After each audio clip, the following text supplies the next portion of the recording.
¿Qué tal? Buenas noches. Encantado de reencontrarnos con ustedes en esta jornada importante por aquello de lo que este país se juega con lo que ocurre en el Congreso de los Diputados. Una jornada importante porque también en Andalucía estamos teniendo noticias sobresalientes.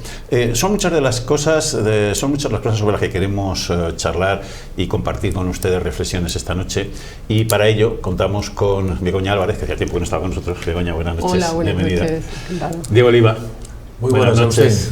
¿Qué tal? Luis Salvador, buenas noches. Un placer, como siempre. Buenas noches también, Javi Sierra. ¿Qué tal? Muy buenas noches. Bueno, vamos a empezar por la ley de amnistía que no ha salido. Bueno, ya saben ustedes, el procedimiento ha sido extraordinariamente complicado cuando parecía que todo estaba acordado, que el Partido Socialista y el Gobierno aceptaba las imposiciones de Junts. Pues Junts ha dado un par de vueltas de tuerca más y sus enmiendas no han sido aceptadas y la ley no ha salido. Esto no quiere decir que no pueda salir. Ahora hay un trámite de devolución a la Comisión, un mes aproximadamente de plazo para que vuelva al Pleno con estas enmiendas, con otras o con ninguna, y ya después al Senado en su caso. No sabemos un poco la sensación que tendrán ustedes, pero la sensación que se palpaba un poco en la calle era una sensación de decir, pues quizá habrá que repensar si así se va a poder continuar 4 años. Begoña. Sí, la verdad es que la sensación horrible. Sí es verdad que el gobierno queda un poco desgastado después de esta maniobra de Junts, pero yo es que me pregunto si realmente esto es una maniobra o una escenografía, porque sabemos que Junts ha quedado muy tocado en su espacio y realmente tiene que demostrar determinada fuerza y determinado ejercicio de poder ante los suyos, porque está muy debilitado. Entonces, no sé si luego cambiarán las tornas, pero desde luego si esto continúa así, el gobierno tiene un problema grave en toda la legislatura, porque no pueden estar en manos de Junts de esta manera, y sobre todo la imagen que se está dando a la ciudadanía. Diego. Bueno, que el PSOE haya rechazado todas las enmiendas que había presentado Junts, que si las hubiera aprobado, seguramente en los últimos 5 minutos hubieran sacado 5 enmiendas más, y si también las aprueba en los 3 minutos, lo hubiera sacado otras 5 más. Yo creo que el basta ya debe de estar aquí ya. No se puede ya seguir negociando de esta manera. Creo que se ha hecho un acercamiento importante para la normalización de la vida en Cataluña y sobre todo la integración de todos estos partidos que de una forma u otra no ven con buenos ojos todo lo que se viene haciendo en el resto del Estado, al menos ellos, y incluso se ha dado ese voto de confianza a Pedro Sánchez y al partido, a la ejecutiva del Partido Socialista, pero creo que hay un límite.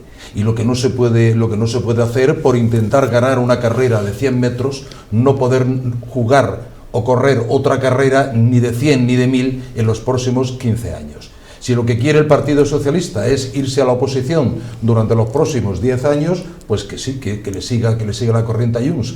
Si lo que quiere el Partido Socialista es que en las próximas elecciones, dentro de 2, 3 o dentro de 6 meses, tenga posibilidades de ganar, que sin salir de la Constitución, como ha hecho, no dé ni un paso más adelante. Porque yo creo que es lo que piensa la gran mayoría de la ciudadanía. Javier. Yo creo que tiene muy poco recorrido, ¿no? Lo que sí que me queda demostrado es que Junts no está capacitado para pactar.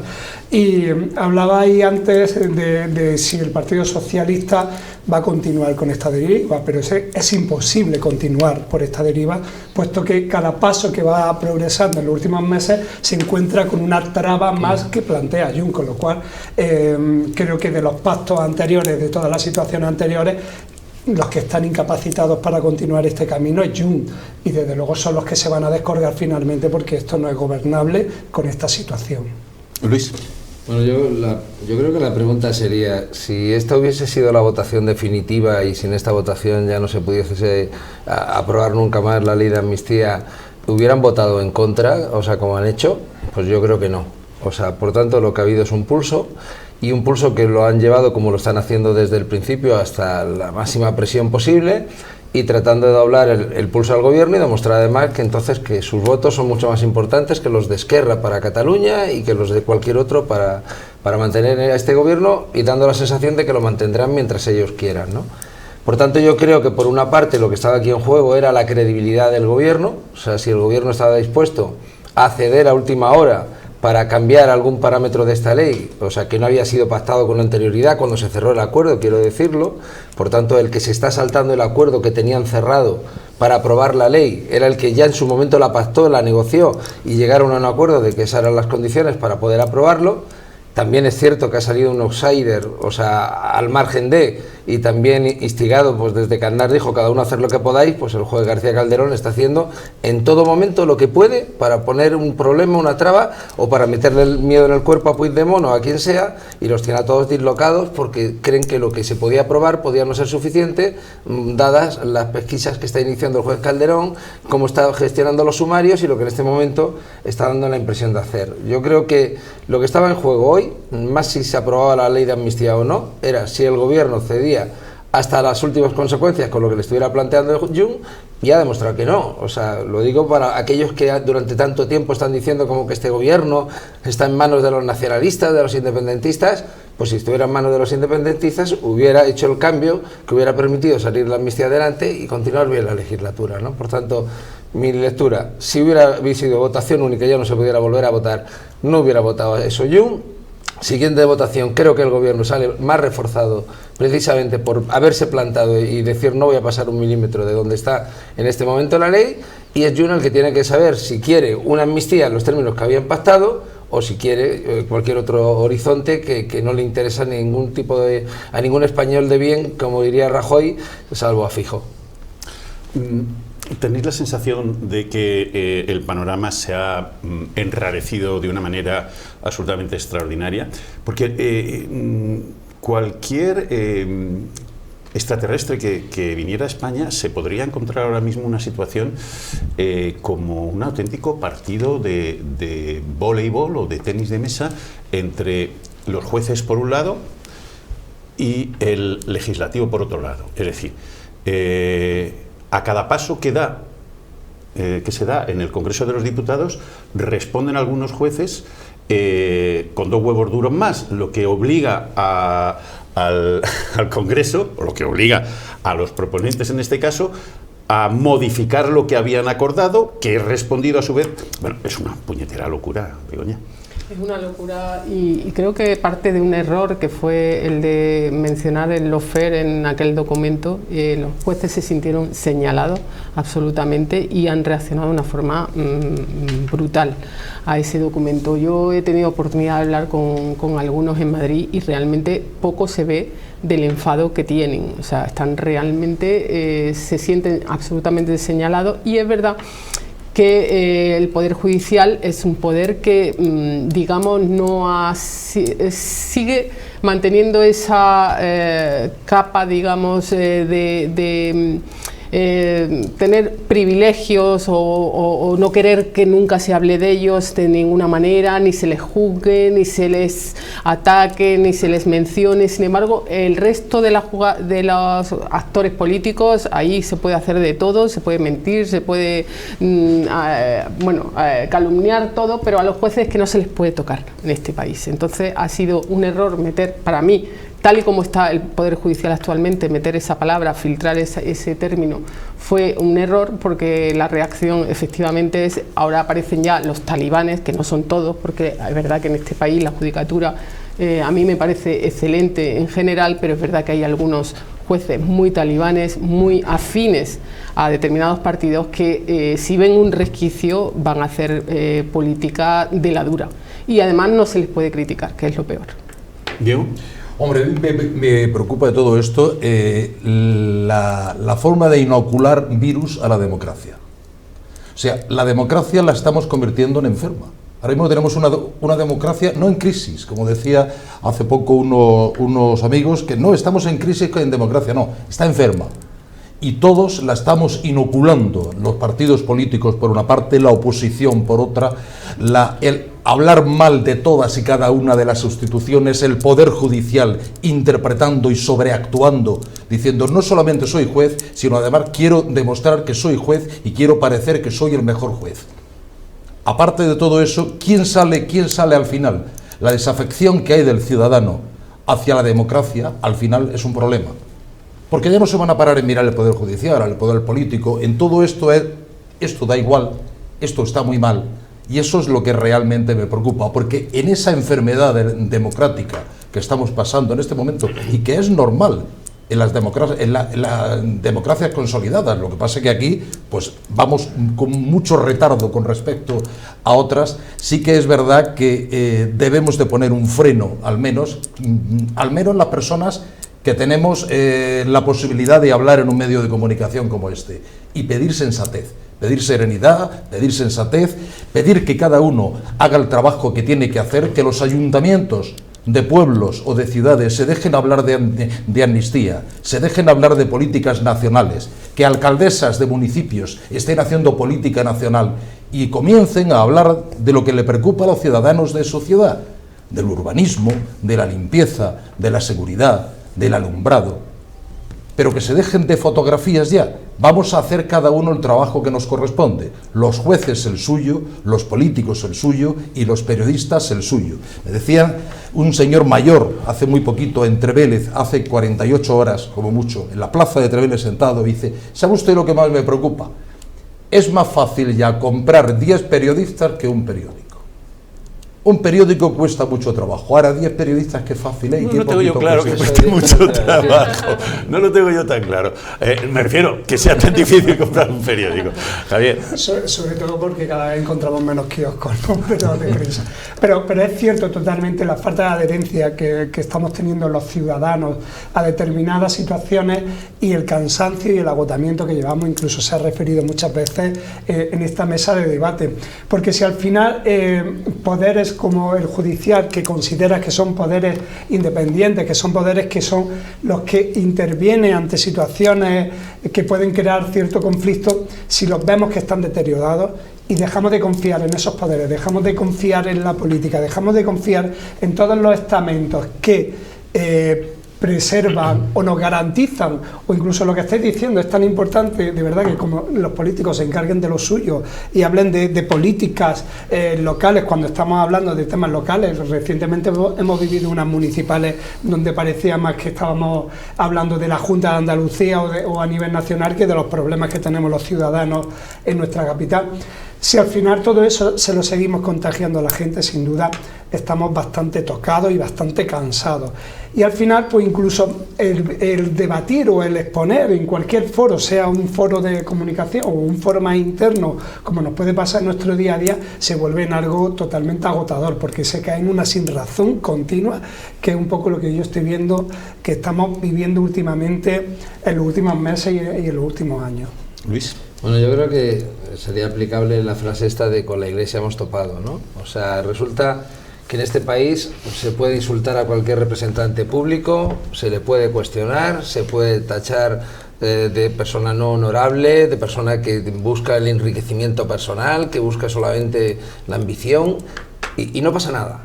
Y ahora resulta que si con pruebas se habla de un juez que pueda estar haciendo algo que no está bien, nos rasgamos las vestiduras y decimos, pobrecitos, que no se les puede tocar.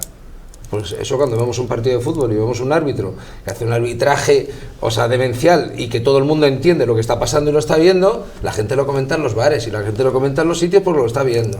Y exactamente lo mismo ha pasado en todo momento, por ejemplo, con la jueza Alaya. Meto una juez que no estaba metida. Y lo de García Calderón en este momento, cualquiera que esté siguiendo... García Castellón, cualquiera que esté siguiendo en este momento la información, estará viendo lo que está haciendo. Y que es un actor más que está jugando esta tarde en la votación. Porque él y el Partido Popular, con lo que está alentando, son los que están posibilitando que Junts se ponga en esa tesitura para intentar desde los nervios, o sea, tumbar y boicotear una ley, ¿no? O sea, por tanto, lo de los jueces, eso de que son inviolables, aquellos que sean buenos, que sean rectos y que tomen decisiones justas. Pero cuando se dictó, o sea, por el tema de la minifalda, o sea, que esa persona pues parece ser que había dado algún motivo para que la pudieran violar, yo creo que todo el país entendimos que era una absoluta aberración. Por tanto, entonces, lo primero es que quitaría el carácter de inviolabilidad de los jueces. Y por cierto, cuando el Partido Popular intentó utilizar esto para atacar al Partido Socialista, Cuando ellos estaban interviniendo, metían a jueces que entendían que habían favorecido al Partido Socialista o que habían perjudicado al Partido Popular. El juez de Praga. Con nombres y apellidos, y no pasaba absolutamente nada. Entonces, yo lo que diría es que es verdad que la política española en este momento está absolutamente revuelta, y está absolutamente revuelta por varias cosas. Una, porque hubo un resultado electoral que no satisfizo al que creía que había ganado las elecciones y que le daban los votos, y vuelvo a repetir, y lo he vivido personalmente, mayoría tiene quien suma los votos de la mayoría absoluta el día del pleno de investidura. Y si tú tienes los votos del día del pleno de investidura, tienes la mayoría. Y el que no la tiene, no la tiene, por mucho que le hubiera gustado tenerla o que sea la lista más votada. Y entonces el PP está tensionando la vida política permanentemente, está utilizando las instituciones, lo está utilizando todo. Y aparte deseando que le dé resultados y que pueda precisamente encontrar un resquicio donde pueda tumbar la ley de amnistía o donde pueda meter en un problema a los que puedan apoyar la ley de amnistía, entendiendo que supone un punto y final. Por tanto, yo miraría con una mirada más amplia, no solamente esta votación, no solamente la ley de amnistía, no solo el papel de Junts, que está jugando en un papel de una deslealtad también bastante grande y que tiene que pensarse seriamente si le merece la pena lo que está haciendo, porque yo creo que ante todo el país, la imagen que dio CiU como un partido de Estado que era capaz de negociar políticas que beneficiaban a Cataluña, pero también al conjunto de los españoles, un Jordi Durán, Durán y Lleida, que quiso ser incluso hasta ministro para demostrar la implicación en la gobernabilidad del país. O sea, está en juego en ver esa CiU, digamos, ese partido nacionalista, pero dentro de un marco de un Estado, o ver si están en la sin razón y en el sin sentido de Waterloo, ¿no? Pero por tanto, que cada palo aguante su vela, que los jueces aguanten la suya, que el PP aguante la suya, exactamente igual que el gobierno la está aguantando. Y ahora es Junts el que va a tener que decidir si quiere salir adelante con esto o si quiere seguir poniendo palos en las ruedas y después pues sentirse que no le sale bien, ¿no? Al hilo de esta historia, lo acaba de decir Luis, pero lo ha referido Diego. Vamos a empezar contigo, Diego. Respecto a cómo se está contaminando, además políticamente, otras administraciones que nada tienen que ver con la amnistía ni con ese debate, pero se están utilizando, en el peor sentido de la palabra utilizar, en aras de los intereses de los partidos, en este caso del Partido Popular. Lo decimos por ese manifiesto de alcaldes del Partido Popular, alcaldes y alcaldesas del Partido Popular de la provincia de Granada, contra, entre comillas, porque es textual, el daño que el gobierno está haciendo a Granada.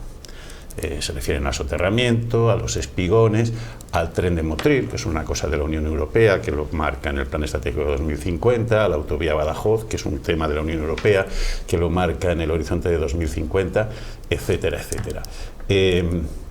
Eso también erosiona, Diego, la credibilidad de tus representantes más cercanos. Oiga usted, alcalde, alcaldesa, a mí resuélvame lo que me tiene que resolver en sus competencias.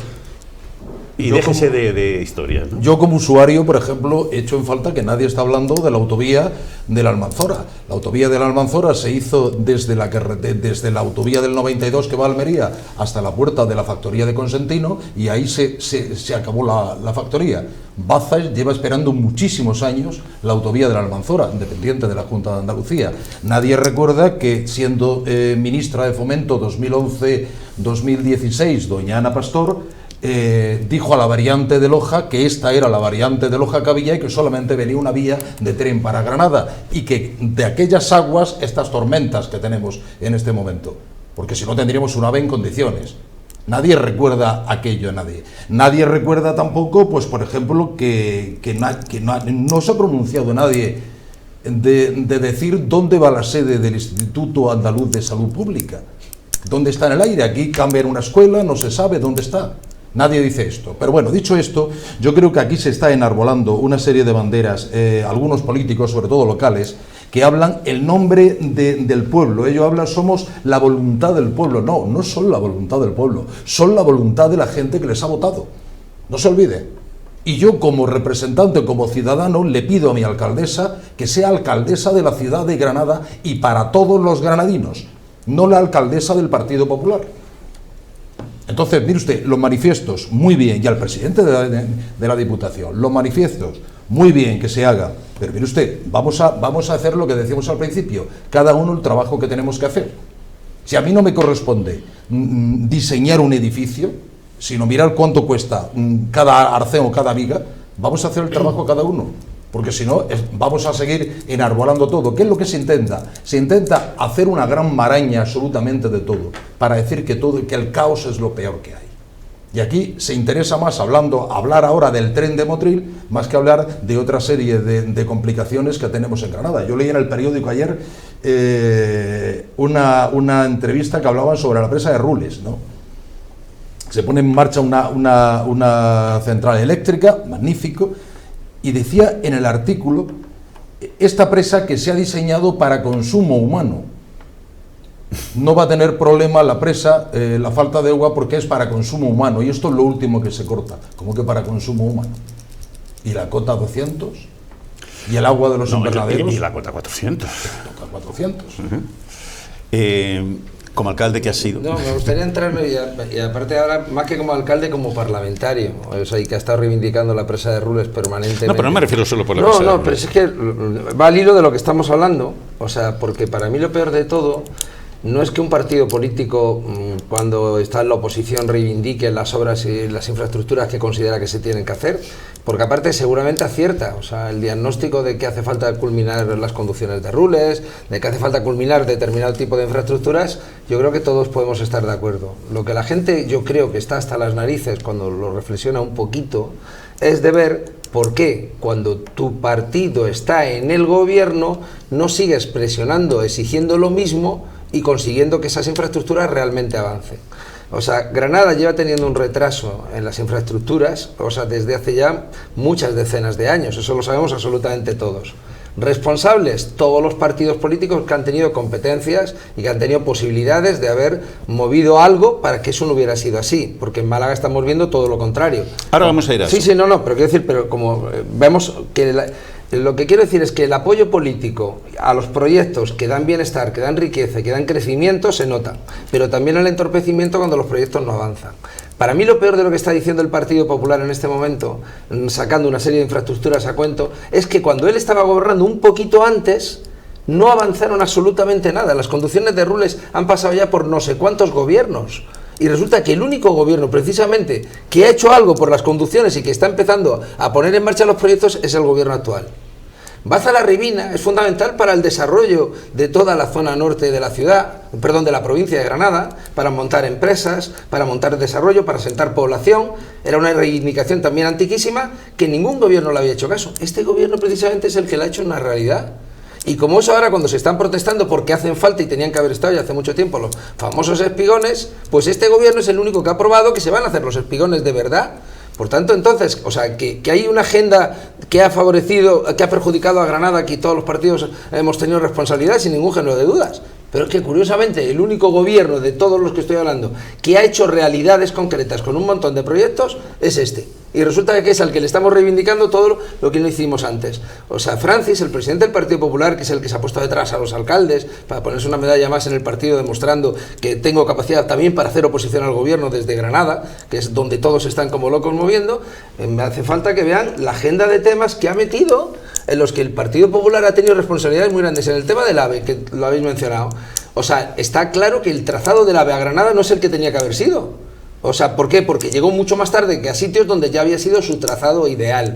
Pero es que fue Álvarez Cascos el que dijo que a Granada no venía un AVE con doble vía y con ancho internacional, el que quitó una vía y dijo solo una vía con ancho internacional. Pero es que fue Torres Hurtado, alcalde de Granada, que por cierto me lo he encontrado esta mañana en una churrería en La Armilla, es Torres Hurtado el que dijo que no a la estación de Moneo cuando solamente estaba para firmar el convenio y ya hubiera estado hecha la estación hace muchísimos años y el AVE hubiera sido incluso mucho mejor porque venía en una ola donde los AVEs se estaban haciendo de otra manera. Entonces dices que el Partido Popular ha entorpecido infraestructuras clarísimamente, las ha puesto en marcha que no dan, y que resulta que el único gobierno que realmente, que es este último, lo está haciendo, pues entonces no creo que tenga... Peor, le vamos a hacer otro recordatorio. Torres Hurtado fue el alcalde que quiso llevarse la estación del AVE a una parcelilla fuera del centro de la ciudad, en una rotonda donde había unos ciertos intereses urbanísticos, no sé si más o menos confesables. Afortunadamente aquello se paró, porque lo que está demostrado es que un AVE que no pare en el centro de la ciudad es como el que tiene un tío en Cuenca. ¿vale? Y afortunadamente se paró, pero el Partido Popular tiene muy difícil hablar del AVE, como hablar de otras infraestructuras, porque también fue el Partido Popular, es que conviene tener memoria, quien se cepilló la conexión de ferry entre el puerto de Motril y Tánger, cuando era la más rentable de todas las que tenía la compañía Armas. Cuidado, hay que tener una cierta memoria y a la hora de todo vale saber que lo mismo la hemeroteca a uno le pone colorado. También es verdad que hay muy poca memoria en esta ciudad y muy poca exigencia. Para empezar, por el partido que debería ponerles frente al espejo, que ni está ni se le espera. Begoña. A eso iba yo. Vamos a ver, yo es que discrepo de lo que se ha dicho en la mesa. Yo creo que una alcaldesa y creo que un presidente de la Diputación también tienen que reclamar, pelear, incluso tumbarte en las vías del tren si es necesario para que te pongan un AVE en condiciones. O sea, yo creo que tienen que hacerlo y que están haciendo. Sí, pero yo no creo que sea. Lo que les pasa es que se lo hemos dejado muy facilito. Y luego tenemos un subdelegado del gobierno que tendrá que salir y decir qué es lo que es verdad de lo que están diciendo y lo que no. Es decir, que nosotros tenemos también, como dice Agustín, hay también personas que pueden salir a decir, no, mire, aquí no tiene razón, y que la ciudadanía esté informada de que, bueno, lo que se está diciendo realmente no es verdad, que los espigones se han aprobado por fin, es verdad que tarde, es verdad que cuando las cosas llegan tarde ya no tienen reconocimiento, y en Granada pasa que todo llega siempre tarde, y cuando llega tarde ya no tiene reconocimiento porque ya somos los últimos de la fila, estamos agotados, no se ha solucionado nada, y esto es un problema que ha pasado en Granada. ¿Por qué? Porque la ciudadanía seguramente es bastante conformista y no es muy rebelde, porque hemos tenido unos políticos, desgraciadamente, con muy poco peso, sobre todo en el gobierno central, que es donde se abordan las grandes infraestructuras, y porque esto ha sido porque ha habido núcleos de gente en los partidos, vamos a decir en todos, que han preferido que no haya nadie en Madrid así no eran ellos. Y entonces, cuando ha habido posibilidad de que alguien se fuera a Madrid, lo vamos a quitar del mapa porque nosotros somos unos mediocres y no podemos estar, pero que no haya nadie tampoco. Y entonces, ¿qué ha pasado? Que al final las cosas se cuentan en Madrid, pues si estás allí en un consejo de gobierno, evidentemente puedes contar mucho mejor los problemas que hay en una ciudad que parece que no tiene problemas, porque lo tiene todo, porque tiene la Alhambra, porque tiene el mar, porque tiene la sierra, y es una ciudad que es muy difícil trasladar, que tiene un problema gravísimo y que hay que apoyarla muchísimo. Entonces hacía falta alguien que hubiera trasladado la necesidad de estas infraestructuras. ¿Qué pasa? Que no se juntan muchas variables, pero sobre todo yo creo que el tema del peso político en Madrid, que no hemos tenido nunca un ministro, pues claro. Javier. Yo creo que, bueno, los granadinos estamos especialmente hartos, cansados de que cuando llegan todos estos momentos se ponen encima de la mesa los mismos problemas históricamente. Se ha hablado del AVE, se puede hablar del aeropuerto también cuando hay una mesa del aeropuerto con una harta de dificultades, y muchos pilotos y muchos técnicos han manifestado cuáles son las soluciones, y no son nada de soluciones descabelladas, sino bastante sencillas y fáciles de llevar a cabo. También hay que trabajar eso con AENA. Los granadinos estamos cansados de, como bien dices, de que todo se resuelve demasiado tarde, y tenemos un AVE que no nos vale absolutamente para nada, cuando si tienes que ir a una ciudad de Madrid y volver en el mismo día es imposible que puedas hacerlo. Entonces ese AVE no tiene el sentido que debería de tener.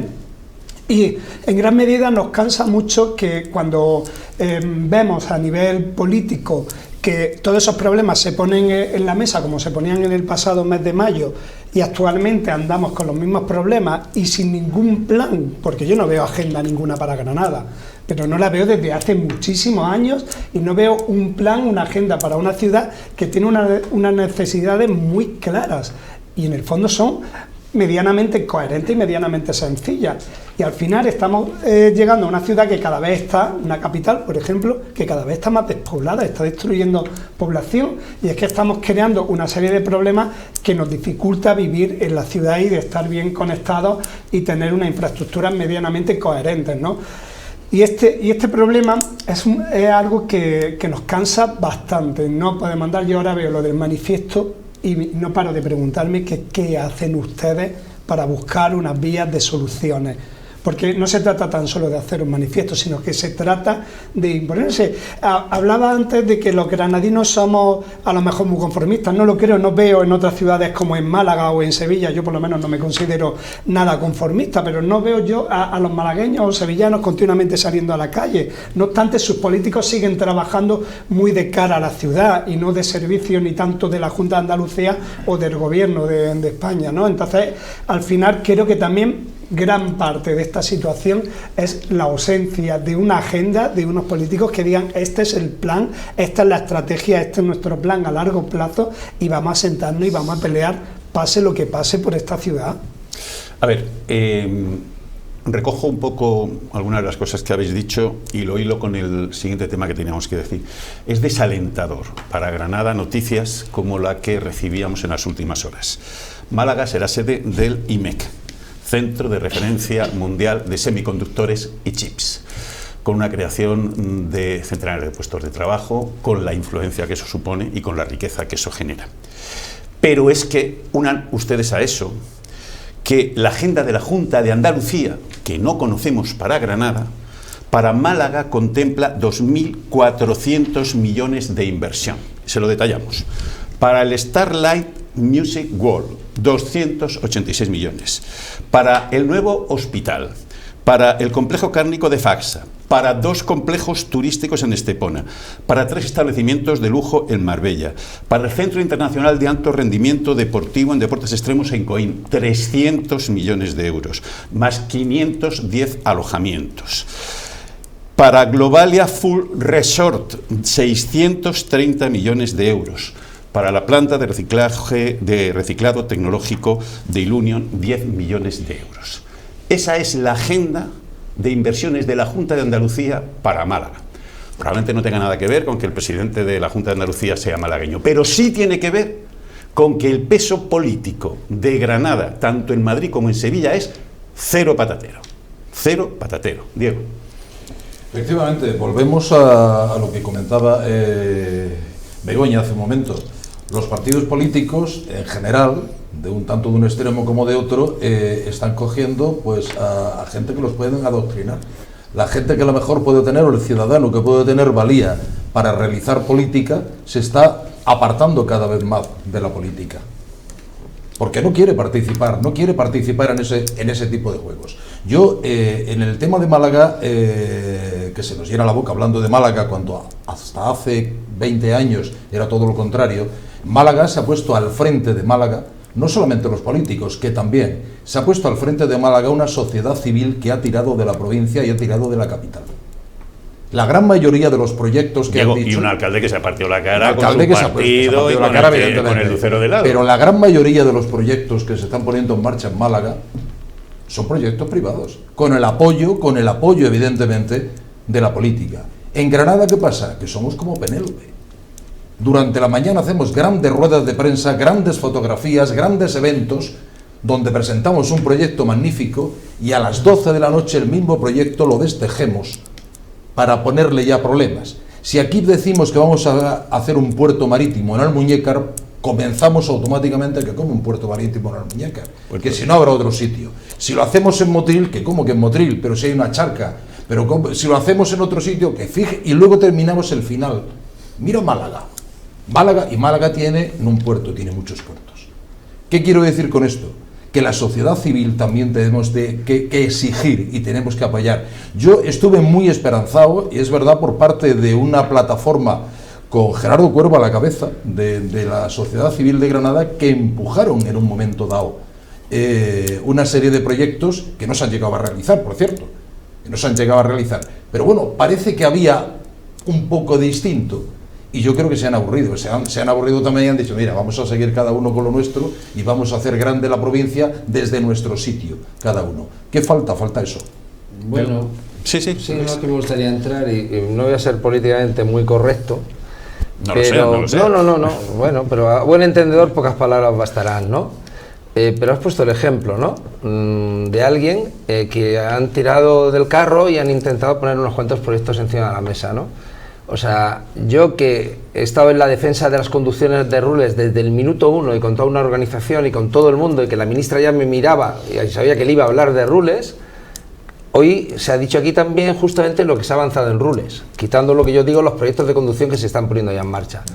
O sea, la parte hidroeléctrica, que está asignada a una empresa, ¿vale? Y es la única que va a tener beneficios de Rules, porque Rules está para el consumo humano y está para también los regadíos. Y para eso no va a tener, para ninguno de los dos a corto plazo va a tener ningún beneficio. Para lo privado sí va a tener ya beneficio, y eso también es Granada. Y eso que me dice a mí, y lo digo ya porque creo que con eso hago un favor a Granada, que precisamente defendemos los intereses de Granada o defendemos nuestros intereses dentro del marco de Granada, incluso puede ser que no haya gente que se haya sentido seducida también por tener relaciones con Málaga, porque también ahí podemos tener al final modelo de negocio y podemos compartir también proyectos. O sea, y me pongo por delante con On Granada, cuando alguien intentó llevarse On Granada, que tiene todas las empresas tecnológicas que hay en este momento en Andalucía y la sede en Granada y con todo en Granada, e intentó coparticipar eso con Málaga y con Sevilla, sin venir a cuento. ¿Qué había debajo? Y he vivido claramente, por eso digo, cuando estamos hablando de los proyectos, completamente de acuerdo en lo de Destejer por la noche, si yo no critico el manifiesto que ha puesto el Partido Popular ahora mismo encima de la mesa, porque ha puesto, es más, le podríamos añadir unos pocos más y lo llenamos completo. El problema es que el Partido Popular no puede poner el soterramiento cuando no ha movido un dedo jamás para el soterramiento. Y yo, que he hecho incluso propuestas en su momento que pagase el soterramiento entero el Estado, porque había hecho lo mismo para 6 ciudades españolas, y nosotros que estuvimos 3 años sin ferrocarril, pues creo que teníamos una factura muy grande el Estado con nosotros para haber sido Granada la beneficiada con una infraestructura donde la cometiera. Los que están pidiendo el soterramiento tienen 70 millones el Ayuntamiento de Granada para el soterramiento. Entonces, ¿de qué estamos hablando? ¿La Junta de Andalucía ha dicho que pone lo suyo ya? ¿O entonces de qué estamos hablando? Simplemente de tener instrumentos para desgastar al gobierno que haya en ese momento en España. Y con esto termino y compro también lo tuyo, Begoña, entero, del tema del peso político en Madrid. Aquí ha gustado más dirigir los partidos y estar en el terreno, pisando los pueblos y teniendo la mayoría orgánica y poder distribuir el poder, que conquistar el poder que se conquista en el reino, en Madrid y en Sevilla. Y quien sabía eso se llamaba, por poner un ejemplo, Manolo Chávez. Y Manolo Chávez, porque los andaluces y los españoles que utilizamos ahora mismo precisamente la autovía Madrid y que pasamos por Despeñaperros y que la vemos ahora mismo tan fantástica, eso se hizo exclusivamente porque Manolo Chávez la tenía en su cabeza, puso a Magdalena Álvarez de ministra de Fomento y la autovía de tal salió adelante. Y la 92 si no porque se le puso en su cabeza esa idea a Rodríguez de la y una Borgoña. ministra en ese sitio no se hubiera hecho. Y Jaén, ¿qué es lo que hacía en clave andaluza? Poner a un consejero que se llamaba Vallejo. Y Vallejo le arreglaba las infraestructuras, y Vallejo la innovación, y le iba arreglando todo. Y Granada, y en eso estoy totalmente de acuerdo contigo, los partidos, en vez de poner a gente con capacidad para avanzar por el terreno de la política proyectos importantes para su provincia, intentan descafeinarlo e intentar que haya gente que no les dé problemas aquí, que por tanto sea lo menos contestatario o que marque... Javi. Pues totalmente, al final la solución es que los granadinos seguimos sin resolver los problemas de una manera continua. Y al final es lo que estáis aportando continuamente en la mesa. Me vuelvo a la esencia de lo que decía antes. No se ha desarrollado a lo largo de estos años una agenda política para esta ciudad. Sigue sin haberla y mientras no la haya, esto no se va a solucionar. Esto de los manifiestos me parece muy interesante, me parece muy bien, pero al final los políticos, los responsables de esta ciudad, en cualquiera que sea sus responsabilidades, tienen que ir a buscar las respuestas.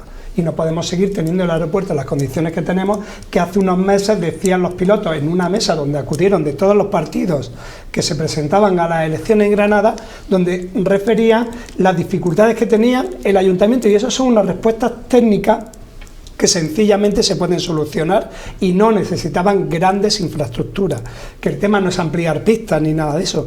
Y estamos hablando muchas veces del turismo o el turismo que queremos para esta ciudad, incluso se habla continuamente de tasas turísticas, que cuando uno está en un lado dicen que sí, y cuando están en el otro lado dicen que no, pero al final la tasa turística nunca llega a la ciudad. Y estamos hablando continuamente de esas cosas y del tipo de turismo que queremos para esta ciudad, o si queremos un turismo más adecuado, como está haciendo, y vuelvo a Málaga. Y veo una ciudad que continuamente se está mirando a ella porque, como bien decía en la mesa, ha crecido mucho en los últimos 20, 25 años. Y lo ha hecho de una manera muy correcta, entre otras cosas, aparte de la sociedad civil, porque ha habido políticos que han implicado a la sociedad civil, a las empresas privadas en todo ese proyecto, en toda esa agenda. Y aquí, a día de hoy, no lo ha hecho absolutamente nadie. Así es que además Málaga, recordemos que ya ha tenido infraestructuras muy importantes que puso en marcha Magdalena Álvarez, la gran ciudad de la justicia, maravillosa, una de las mejores de Andalucía y de las primeras. El aeropuerto. Carmen Calvo, el museo de la Picasso. O sea, es decir, que empezó la apuesta por Málaga muy pronto y es verdad que su alcalde siempre estaba al frente, siempre estaba preparado, siempre estaba cediendo terreno, siempre estaba... Y aquí siempre hay un problema, Cuando se intentó la Ciudad de la Justicia con la delegación de salud que estaba al lado del actual edificio de justicia, pues no se quieren mover de allí los funcionarios de la delegación. Entonces, como no se quieren mover la delegación de salud, pues no se hace una Ciudad de la Justicia. Vale, pues ya está, seguimos en Ciudad de la Justicia no sé cuántos años después, por no mover una delegación, que no me parece que sea una cosa de un peso espectacular, pero se ha permitido que eso pasara. Entonces, si se permiten esas cosas, al final, ¿qué pasa? Que pasan los años y no hay proyectos.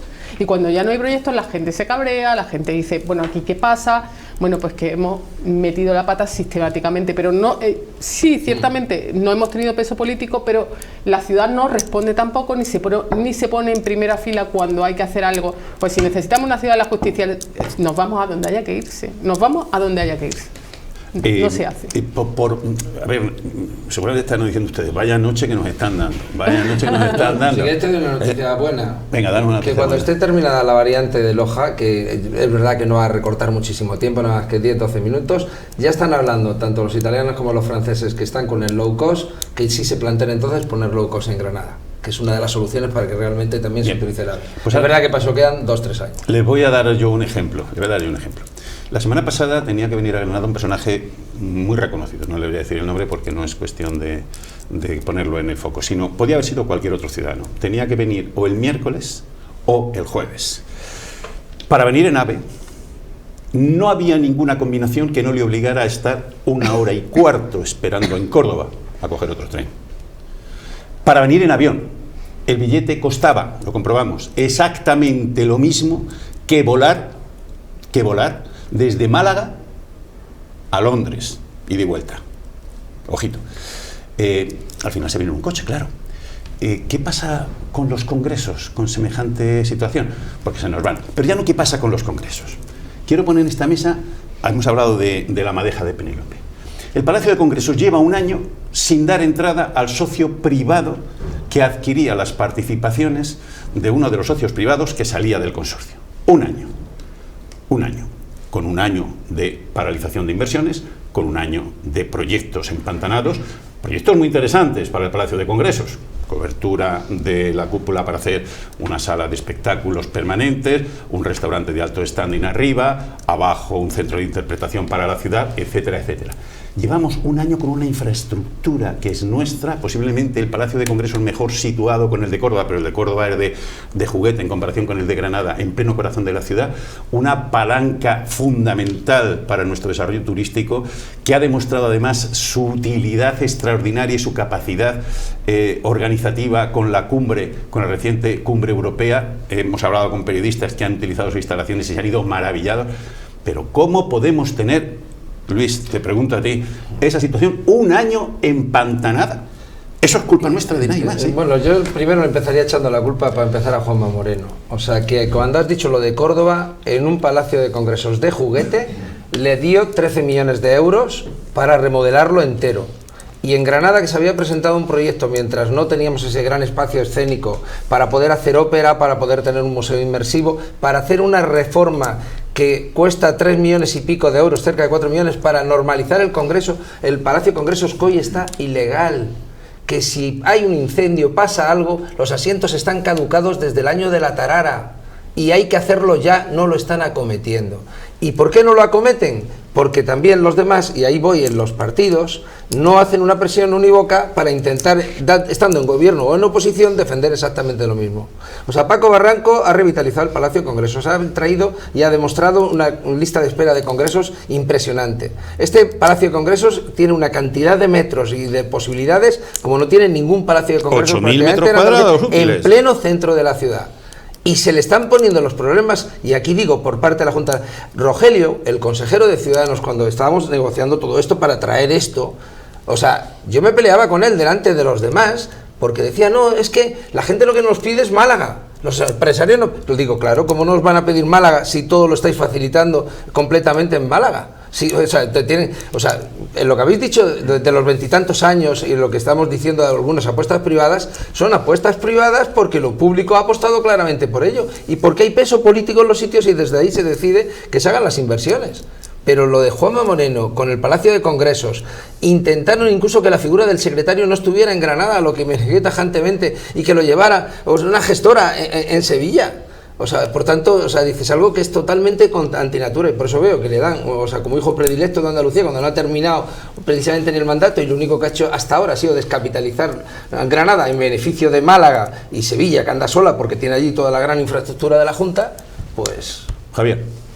Pues totalmente, y además lo había dicho antes Diego en la mesa, por la mañana nos levantamos con unos sueños, va pasando el día y se va desmoronando totalmente. Y ya cada vez que veo una publicación con un proyecto de ese calado, como estáis hablando, con el Palacio de Congresos, y luego ves cómo pasa el tiempo y se va deteriorando todo ese proyecto, se va abandonando, pues al final es bastante triste, ¿no? Cuando, sin duda, hablábamos antes de las inversiones que se están haciendo y tal, pero es que Granada es una capital a nivel cultural, a nivel tecnológico, a nivel deportivo, un referente, como tenemos Sierra Nevada, que es un referente a nivel deportivo para muchísimas cosas.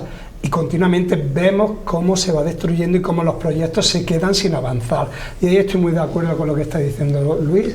Tiene que haber un liderazgo que enfoque a un plan de Granada, un plan global, que se enfoque para cambiar de una vez esa situación. No me vale a esta altura de la película ya continuamente hablar de los mismos temas, de los mismos proyectos, de las fotografías que abro todas las mañanas cuando veo Twitter, cuando veo Instagram, cuando veo todas las redes sociales. Siempre hay como un gran proyecto, como un panel magnífico en algún lugar donde se van a presentar una serie de cosas y se van a hacer próximamente y que nunca llegan. Eso es agotador para los ciudadanos. Y al final estamos cansando a la gente y estamos deteriorando esta ciudad a paso agigantado. Habéis nombrado antes lo de la Escuela Andaluza de Salud Pública así medio de puntillas, pero es que eso sigue siendo un escándalo lo que está pasando con la Escuela Andaluza de Salud Pública cuando es un referente a nivel nacional, pero para formación de los profesionales sanitarios, incluso para los pacientes que han acudido a muchísimas actividades que se han celebrado en la Escuela Andaluza de Salud Pública, y estamos dejando que eso vuele totalmente. Pues ni los pacientes ni la sociedad granadina se ha posicionado con la escuela y ha salido a la calle a que la escuela no se la lleven y ha montado un pollo un día sí y otro también. Es que claro, al final todos tenemos nuestra responsabilidad, Begoña. Efectivamente, yo es que creo que además aquí hay una carencia también de un núcleo económico que presione, es decir, es que no tenemos lobby. Yo el otro día lo hablaba con una persona, digo, es que te vas a Madrid y no encuentras tampoco un apoyo de un lobby económico de Granada, es que te vas y sin embargo sí encuentras empresarios súper potentes que están moviéndose continuamente para invertir en Málaga, para invertir en Granada. ¿Qué pasa? Pues no lo sé, pero ahí tenemos la maravilla de la Alhambra, tenemos la maravilla de la Sierra, tenemos la desgracia de que todo lo demás parece que no se nos va a dar. Entonces, bueno, tenemos que mirar lo que tenemos y yo creo que poquito más, de verdad te digo. O sea, esto es repetir lo que nos hace falta, que algún día llegará, porque algún día alguien se acordará de que, uy, Granada necesitaba esto, bueno, ya nos sobra un excedente y lo haremos, pero aquí tenemos las comunicaciones peores del mundo, esto es lo que hay, y cuando las comunicaciones son malas, puedes hacer lo que quieras, porque ¿qué pasa? ¿Qué piensan del Palacio de Congreso? Eso, porque al final las comunicaciones en Granada son pequeñísimo pésimas. Matiz muy rápido. para Málaga no tienen ningún problema en entender que la Alhambra también es suya. No tienen ningún problema para entender que la Sierra Nevada también es suya. Claro, y los granadinos tenemos un problema grandísimo para entender que el aeropuerto de Málaga también tendría que ser de Granada. Claro. Porque está a 1 hora de distancia, con conexiones internacionales, con miles de vuelos y súper bien económicamente. Y sin embargo, no menciones el aeropuerto de Málaga, porque si hablas del aeropuerto de Málaga es que entonces no quieres Granada. Pues fíjate, ¿qué me estás contando? Es que cuando la gente ve el mapa y ve la distancia es mínima, o sea, el día que nosotros veamos ese aeropuerto como nuestro, pues quizá entonces no tenemos tantísimas carencias, sino que tenemos un potencial de explotar. Yo creo que sí sabemos los granadinos que el aeropuerto de Granada es el de Málaga. De hecho, gracias a ello, el aeropuerto de Granada solamente tiene 2 vuelos o 3, porque todos nos vamos al aeropuerto de Málaga. Todo el mundo sabemos cuando salimos del aeropuerto de Málaga un cartel muy grande que dice Granada y pone un autobús que te lleva a Granada. O sea, mira si lo sabemos, sin embargo no reivindicamos a las compañías. ¿Qué sabemos hacer perfectamente? Ir cientos y cientos y cientos de personas a Fitur a hablar de las bondades de un pueblo a la gente del pueblo. O sea, yo me voy a Madrid, no voy a poner ningún pueblo para que nadie se sienta ofendido, pero sí me voy a Madrid a hablar de mi pueblo. Y hablo de las bondades de mi pueblo y lo escucha la gente de mi pueblo, ¿no? Pero la gente de tu pueblo allí. La gente de mi pueblo, todos allí, todos comen allí. Y entonces, bueno, y dicen luego, el mejor director de marketing, el Paco de la Torre, como estamos diciendo que es el alcalde de Málaga, el Paco de la Torre del último año, de los últimos 2 años de Granada, nos guste o no nos guste, se ha llamado Pedro Sánchez. Y se ha llamado Pedro Sánchez porque ha conseguido meter a toda la Unión Europea en Granada. El mejor director de marketing que ha tenido el Palacio de Congresos se llama Pedro Sánchez, porque consiguió que todas las televisiones de Europa y de gran parte del mundo proyectaran la ciudad de Granada. El Palacio, ¿qué suerte tiene en este momento? Que es la confianza que me da. Un director que sabe lo que está haciendo. Francisco Barranco sabe lo que tiene. Lo que pasa es que también es verdad que me preocupa la cantidad de escalones y de peldaños que tiene que subir todos los días. ¿Qué me preocupa? Que un día se canse y diga, como no soy río, me doy media vuelta y ahí se quedan ustedes el Palacio. Palacio hay que salir ya, el sector hostelero, el sector de restauración de Granada, Sierra Nevada, pidiendo cuanto antes que la iniciativa privada participe en el Palacio de Congresos. Porque es bueno. Pero si es que está ahí. Pero dejarla que participe. Si es que está ahí. Yo estoy de acuerdo. Y esa iniciativa privada, perdona, que es que hay una... querido poner dinero. Pero Luis, la iniciativa privada también es dinero. Luis, hablamos en Málaga, el 70% de la iniciativa que hay es privada, con el apoyo de lo público. Claro, pero pone dinero. A mí no me importa que cree riqueza un empresario. Poniendo dinero. Vale, a mí no me importa que cree gratis. A mí no me importa que cree riqueza un empresario. Si para ellos lo tiene que apoyar en lo público. El mejor embajador que tiene en este momento Málaga no es Paco de la Torre, es Antonio Banderas. Y Antonio Banderas recibe subvenciones por todos y cada uno de los sitios, sin ir más lejos de CaixaBank, 1.200.000 euros todos los años para mantener su teatro. Bueno, de CaixaBank vamos a hablar otro día porque ya le vale. CaixaForum en Málaga, y algún día hablaremos de lo que CaixaBank le dedica a Granada. Que no se nos olvide, CaixaBank tiene dentro de su estructura Caja Granada y tiene unos porcentajes de depósitos de granadinos. Bueno, algún día lo contaremos. Es que hoy vamos regular de tiempo. Vamos a hacer una pausa y volvemos enseguida.